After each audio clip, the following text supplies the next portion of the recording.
Para interpretar estos hechos y ver cuál es el impacto de estas capturas, la hecha por paraguayos y la hecha por peruanos, puede tener en las organizaciones criminales, cuál es la ocasión que se ofrece a la Policía Nacional, hemos invitado a un distinguido ex comandante general, cuya presencia saludo, Jorge Angulo, lo hemos recibido en varias oportunidades, tanto más que lo hemos visto en acción, cuando al cabo de 38 años en la Policía Nacional fue hecho comandante general, una persona que no tenía ningún reproche y que era apreciado unánimemente y que fue, sin embargo, separado de la manera más arbitraria que hayamos visto de su cargo.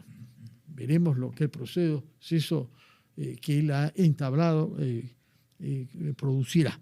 Pero está acá con nosotros y nos va a dar su experiencia para mirar estos hechos. Y junto a él hemos invitado a un criminólogo, que es un académico, pero que ha estado en el Ministerio del Interior como civil también, incluso en varias oportunidades, y que también ha venido acá, Nicolás Ceballos.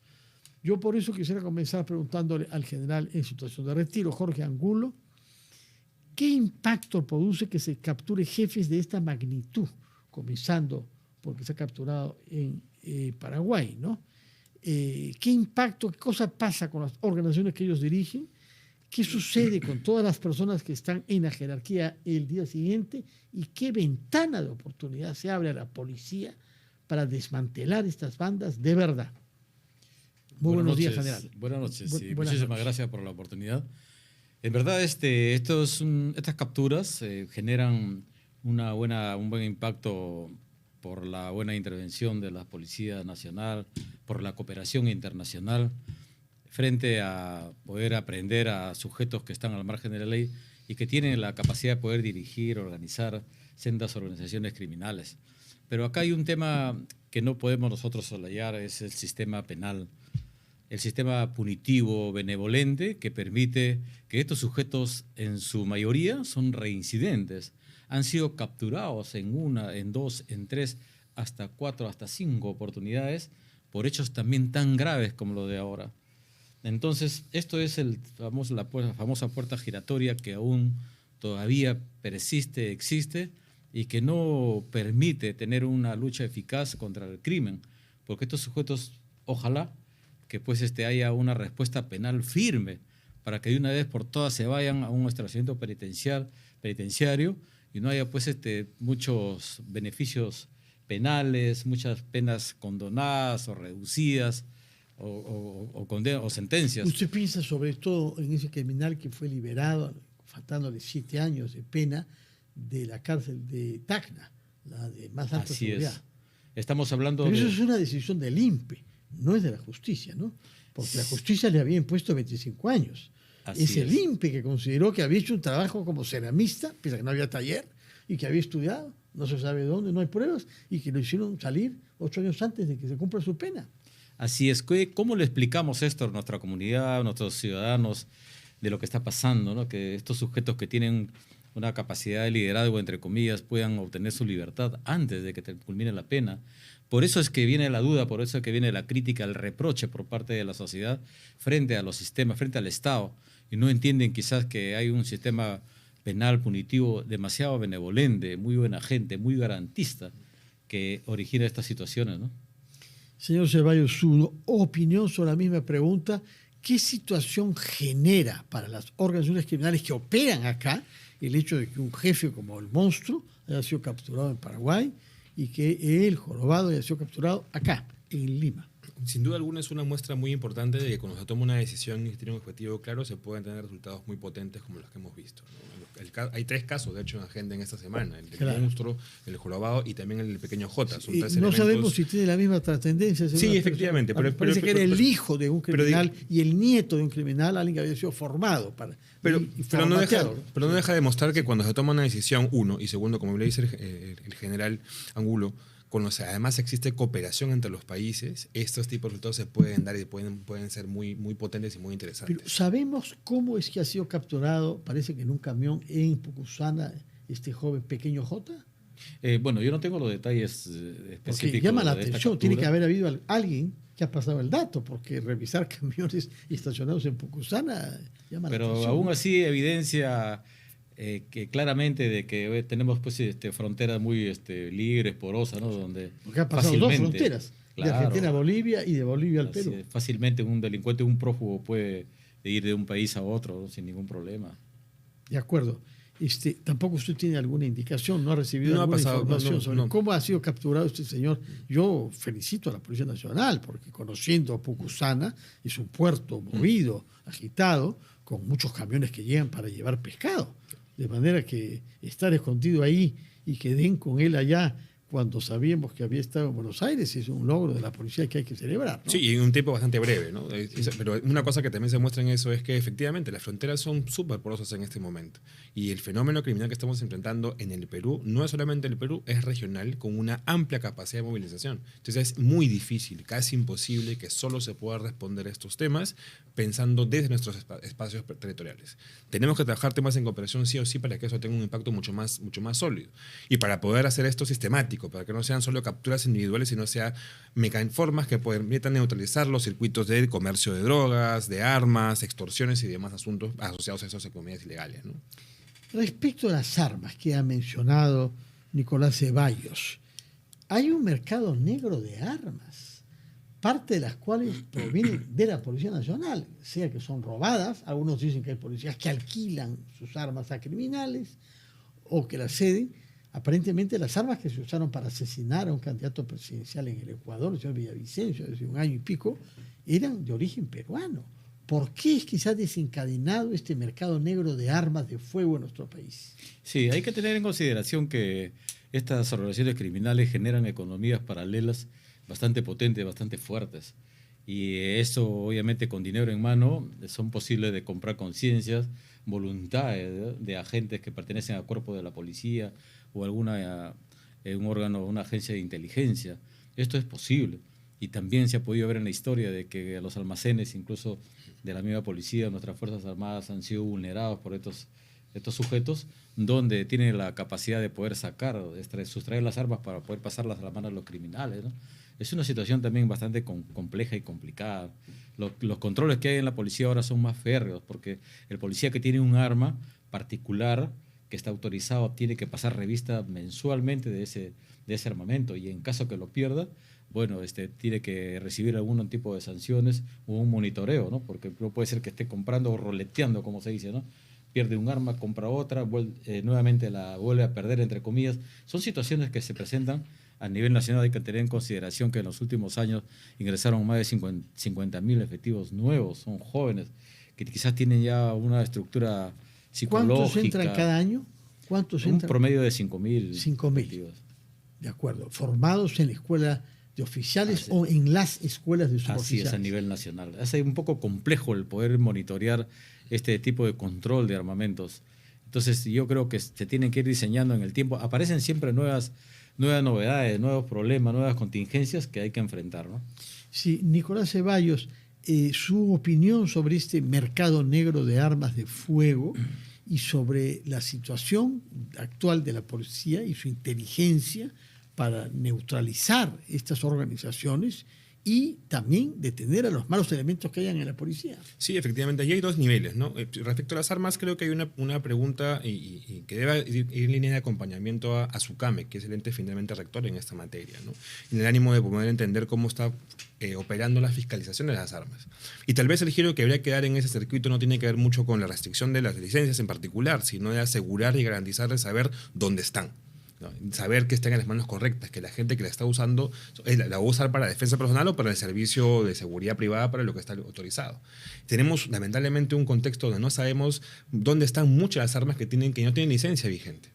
Los datos se dejaron de producir hace casi 10 años y no sabemos en qué origen tiene. Entonces el mercado, efectivamente, es un mercado que puede denominarse negro, oscuro, pero mucho de ese mercado no proviene solamente de las fuerzas policiales o de las armas incautadas. Eso es un espacio específico que merita su control particular, pero el gran horizonte tiene que ver con armas más bien de uso civil o armas de uso de seguridad privada, y seguridad privada informal, ¿no? Ojo, las empresas formales tienen sus espacios de almacenamiento que son bastante seguros y que son pues un espacio de oportunidad muy grande para la delictividad, para la delincuencia. Entonces ahí la pregunta es que hay que trasladar a SUCAME, que es qué está haciendo para garantizar que esas armas de uso civil, de uso de seguridad privada, están siempre en las manos correctas en este momento, ¿no?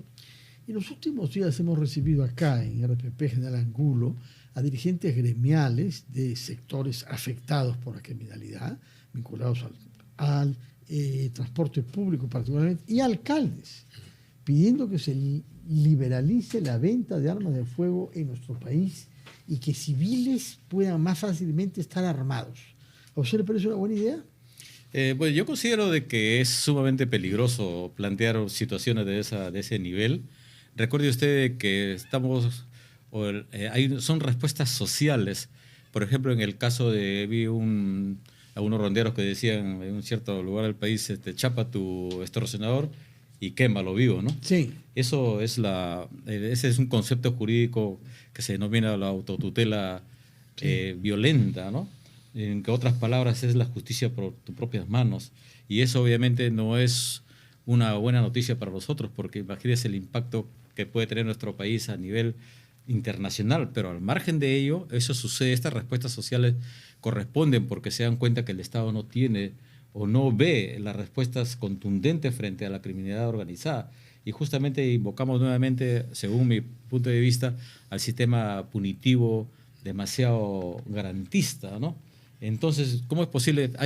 Todas las ideas quizás son bienvenidas, ¿no? Hay algunos que dicen que hay que blindar los microbuses, otros dicen que hay un policía que debe estar acompañado, bueno. Ahora que los conductores deben estar armados.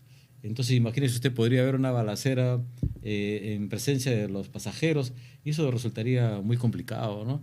Yo creo que el tema de la respuesta del gobierno no solamente se basa en discursos, solamente ven nuevos discursos, pero los delincuentes, como dije en un momento, los delincuentes no se capturan con presupuestos, las organizaciones se capturan con presupuestos. Entonces la policía da tremendos golpes, digo yo, muy eficientes, muy eficaces, pero pudiera más. Por eso que quizás a veces yo considero que hay un ataque sistemático contra la imagen de la institución injusta. ¿Presupuesto para qué hace falta? Porque el ministro de Economía y Finanzas hoy, el señor Pérez Reyes, ha dicho que el presupuesto está garantizado y seguirá estando garantizado. Pero yo recuerdo que cuando usted era comandante general había ya una fricción con otros ministros de Economía de la época, ¿no? ¿Para qué actividades y qué sectores hace falta aumentar el presupuesto de la Policía Nacional? Que está discutiéndose por lo demás en el Congreso. En noviembre tiene que aprobarse el presupuesto, ¿no? Claro, planteo la analogía de que cuando hay una amenaza externa, por ejemplo, un país o un Estado nos quiere invadir, por ejemplo, que es una hipótesis que puede ser válida, entonces el Estado pues tiene que invertir, tiene que sacar sus ahorros, su caja, qué sé yo, ¿no? Si no tiene, tendrá que prestarse para poder tener los instrumentos para defenderse. Igual acá estamos frente a un problema que en la agenda está como número 1, que es la inseguridad ciudadana. Tenemos organizaciones criminales y con este sistema no lo podemos. Usted puede apreciar en la vía pública que no ve patrulleros, solamente ve los patrulleros de Serenazgo, que tienen una circulina azul. ¿Dónde está el Estado? Entonces, obviamente, el público tiene que, con justa razón, reclama y exige al Estado que haya una respuesta. Entonces, los discursos obviamente son muy retóricos, ¿no? Y así no se gana pues esta guerra, ¿no? Sí, y señor Ceballos, usted ha estado, y es un estudioso, ha estado en el Ministerio del Interior hasta en 2 oportunidades, creo, y conoce en parte la manera como se distribuye el presupuesto y se ejecuta. ¿Qué le parece a usted, por ejemplo, el día de ayer hemos recibido dirigentes gremiales de los transportistas que nos han dicho que habían mantenido una reunión a la víspera con el ministro del Interior y les había dicho que estado de emergencia no era posible declarar porque cuesta 48.000 soles o 48 millones de soles, perdón, y no los tenemos. Estaban chocados que el ministro argumentara así en un momento en que se hacía saber que más de 280 millones de dólares iban a ser dados una vez más para refinanciar Petroperú. Eso es lo que nos han dicho ellos. Pero ¿qué es lo que sabe usted sobre la elaboración del presupuesto para la Policía Nacional y su ejecución? Lo cierto es, y comparto plenamente la opinión del general Angulo, es que no podemos seguir pensando en la inversión en materia de seguridad y seguridad ciudadana y para cerrar brechas de la policía, siguiendo las mismas reglas que se siguen en general para cualquier tipo de inversión. Y con eso no me refiero a saltarnos las reglas, ¿eh? Me refiero a poder establecer un equipo altamente capacitado, y el MES puede ayudar en esa ruta muy, muy bien, que ayude a la policía a hacer las compras de forma efectiva, eficiente y en el tiempo más breve posible.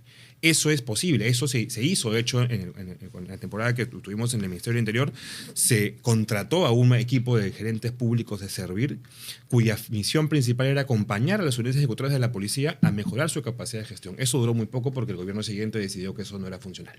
¿Sí? El gobierno siguiente fue Pedro Castillo. ¿Cuál es la verdadera razón?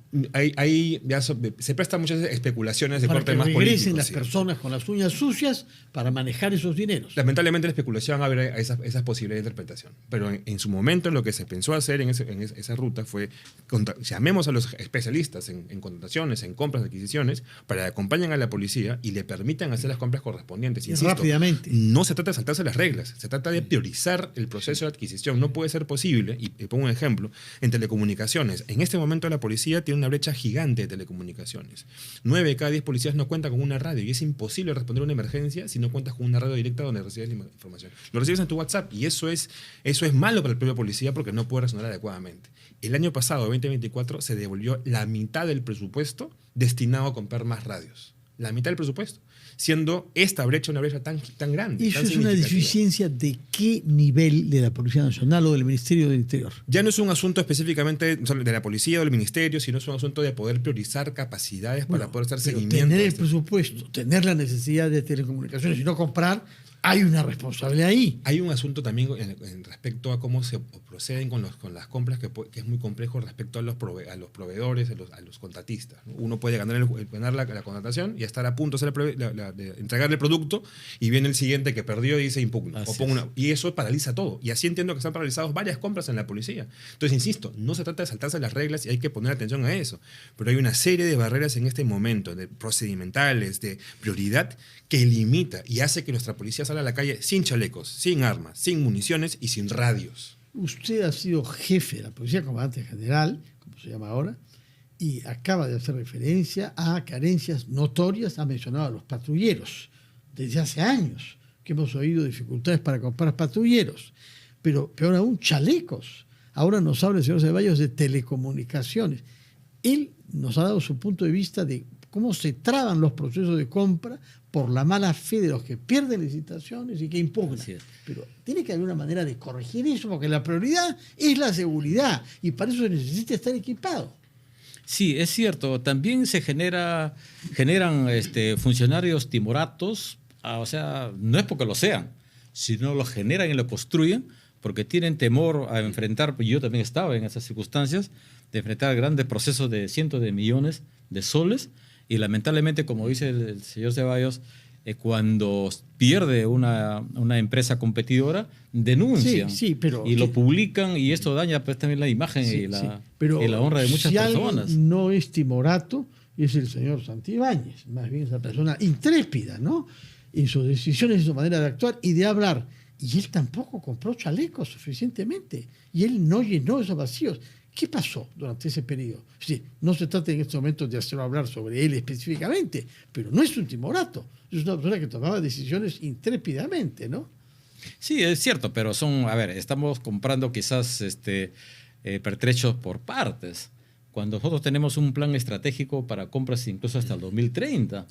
Entonces, y eso no es, supera los 2.000 millones, hasta 2.000 millones. Pero ahí están, en el presupuesto de la República.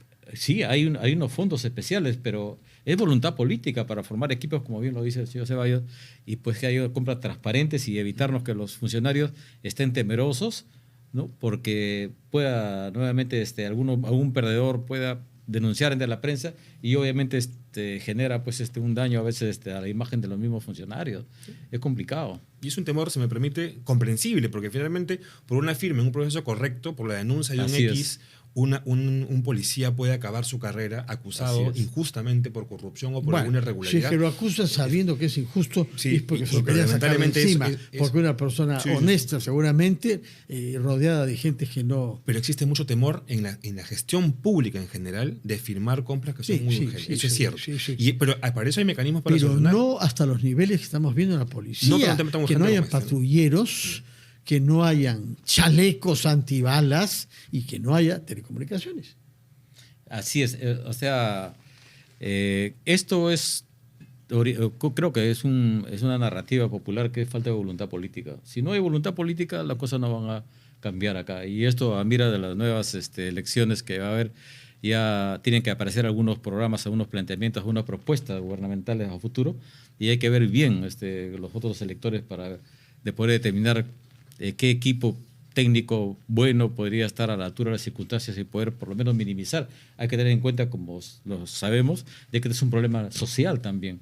Hay muchos programas sociales que se deben hacer con los jóvenes. Imagínese usted cuántos cientos de miles de jóvenes que anualmente están saliendo de los colegios y qué cosas están que haciendo. Tienen como ejemplo, o sea, no es un tema de patrulleros.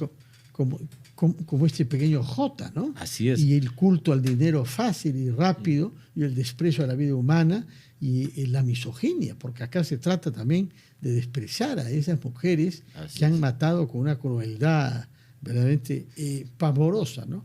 Ahora bien, entre las corrientes que hay en la sociedad y las voces públicas que se elevan, ¿usted ve que hay una reflexión sobre estrategia de seguridad general?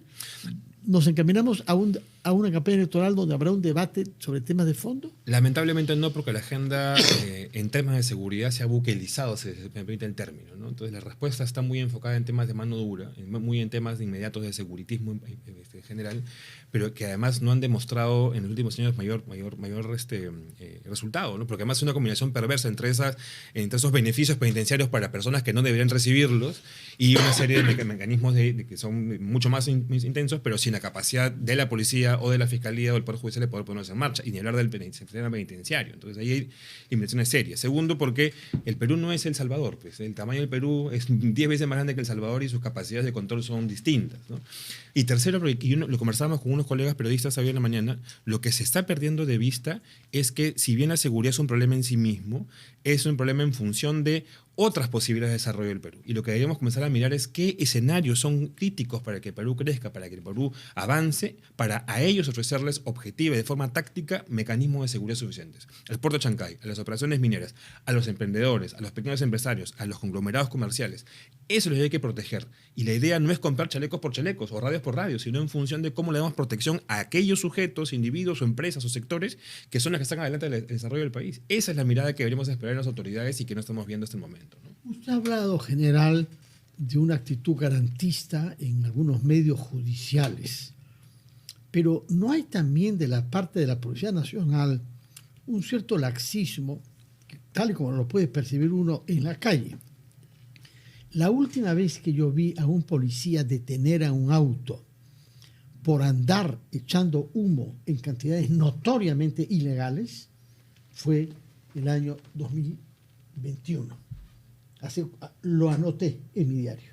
Hace 4 años, yo que veo bastante carreteras y que viajo bastante hacia el sur y hacia el centro, y veo unidades con más de 20 años echando humo, es decir, contaminando, nos hemos acostumbrado a que no hay un policía para que detenga eso, como si ya no hubiese esa norma. Motociclistas que tienen el escape libre, personas que usan abusivamente el claxon, vehículos a veces pesados, con claxon que parece de buque, alertando barrios enteros, incluidos clínicas. No hay policía para eso. Claro, usted dirá, eso es mucho menos grave que la criminalidad, pero muestra un laxismo. Definitivamente que acá tenemos que recurrir a poder explicar o analizar o investigar una variable muy importante que es la agricultura. Y también el tema de los valores, ¿no? Hay una crisis de valores en nuestra comunidad donde realmente la gente en el tema del control social no quieren aceptar muchas cosas y sencillamente nos estamos acostumbrados a hacer lo que nos dé la gana. Como se dice pero, por ejemplo, una cosa sumamente positiva que siempre recuerdo, cuando se decidió que fuera obligatorio usar la cintura de seguridad, cinturón de seguridad, se pensó que justamente no tenemos una cultura de la seguridad, no obedecemos, pero sí se obedece. Sí, así es. Y la gente se pone. Sí. Y fumar, hemos logrado reducir ese vicio a los espacios autorizados. Es decir, no es que la cultura laxista que nos afecta nos impida. Lo que pasa es que no se reprime, no se castiga. Es porque no hay personal, es porque han bajado los brazos. En esos puntos me refiero, que son los que uno ve en la calle, porque los temas de la criminalidad uno no ve cuando un policía de inteligencia está actuando. Pero respecto del tránsito, no le hablo de las cosas más graves como la luz roja u otras, pero el gas tóxico el claxon. Así es, yo creo que las conductas sociales son pasibles de poder ser modificadas. Eso está demostrado. Por ejemplo, con el tema de la seguridad, yo en esa época estuve yo trabajando en la Policía de Tránsito y las operaciones eran bastante fuertes, primero informativas, ¿no? Disuasivas, y luego se tenía que sancionar. Es posible ello. Sin embargo, ahora, por ejemplo, yendo al tema policial, ¿no? Donde la policía recibe sistemáticamente campañas muy fuertes, y a mí me afecta mucho porque yo pertenezco a la institución, ahora en situación de retiro, ¿no? Eso demotiva mucho a la institución policial. Entonces se pierde un tanto, lo desprestigian y se pierde el respeto. Entonces, en la vía pública hay que tener en consideración que malos ciudadanos también hacen malos policías.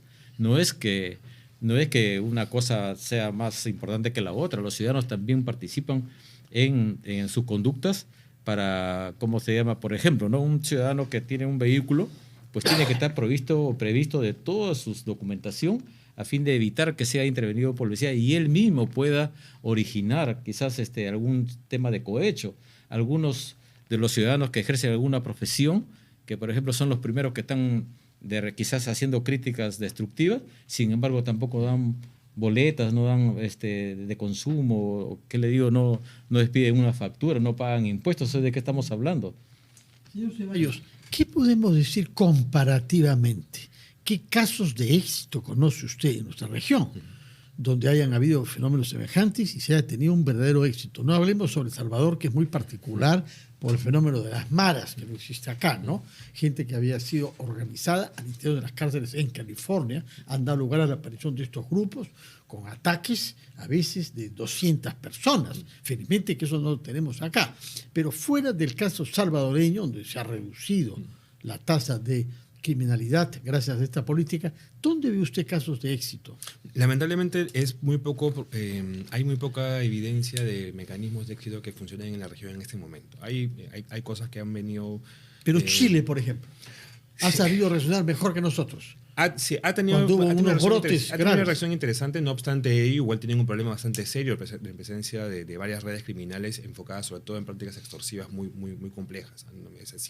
Ha habido una reacción positiva, digamos, toma una decisión además muy relevante en torno a la formación de este Ministerio de Seguridad Pública, que da cierto énfasis y permite que las cosas funcionen, pero Chile también tiene una lógica, digamos, de control social posible y factible, mucho más estructurada, ¿no?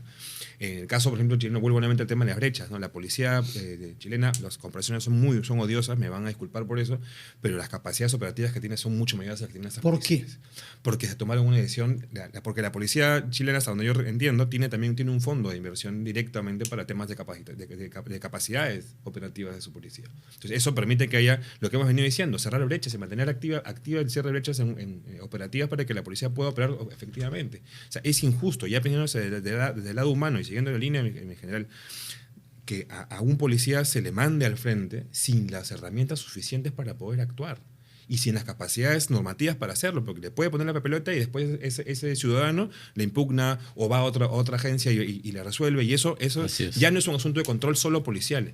Lo que se está precarizando en el país es el control en términos generales, administrativo, judicial, fiscal, y todos esos asuntos redundan en la libertad que tienen muchos sujetos de hacer lo que les da la gana, si me permiten el término. Pero donde hay una autoridad, yo veo que se mejora. Por ejemplo, el aeropuerto, que se criticó tanto, funciona con orden.